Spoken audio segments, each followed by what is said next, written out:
కుంభకోణం తంజావూరు డిస్టిక్ తమిళనాడు వచ్చామండి. కుంభకోణం అంటే కుంభ అంటే కుండ, కోణం అంటే కోణం. ఇక్కడ శివలింగం కుండ ఆకారంలో ఉంటుంది.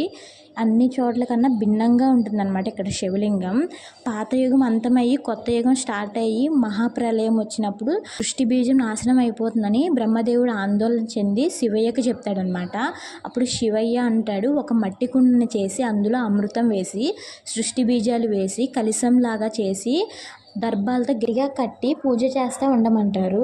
మహాప్రలయం వచ్చి అంతా మునిగిపోతున్నప్పుడు అదొక్కటి మటుకి కదలకుండా అలాగే ఉంటుంది. దక్షిణ దిశ వైపు పోతూ ఉంటుంది.